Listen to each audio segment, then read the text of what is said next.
Welcome to Breaking Stereotypes. Again, a little time where I get a chance to make people think a little bit, break their stereotypes.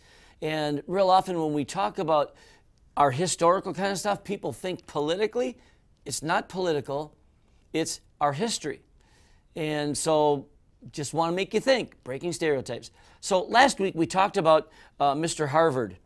John Harvard started Harvard University. We talked about the history of it. It was designed to train preachers so that they could have an education and be the best of the best.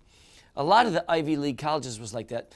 And then after the little piece I did, then I broke off and you had to go to another place and watch the rest of it, where we talked about the rules and the precepts to be there. Really challenging.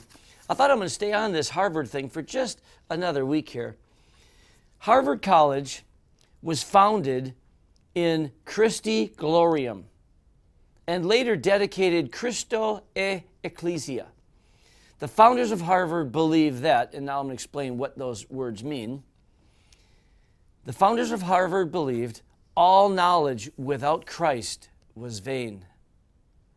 The word veritas, still on the college seal, means divine truth. The motto of Harvard was officially, get this, and you'll see it in print, for Christ and the church. Wow. A higher place of learning, like all of the major universities, started out educating people in the understandings of the Word of God, where they were taught Latin and Hebrew and Greek, that they would be an educated clergy. Boy, have these colleges come a long way, huh? Pretty wild. Hey, check out the Instagram or wherever else you can see the rest of this, because now I'm going to start pontificating a little bit more. Okay, so at Harvard University, the following inscription to this day on the wall by the old iron gate at the main entrance to the campus, found also in the category or the catalog of the Harvard Divinity School. Friends, you got to try to comprehend. These people were passionate. How anybody can look back at our history and say, well, America wasn't founded on Christianity.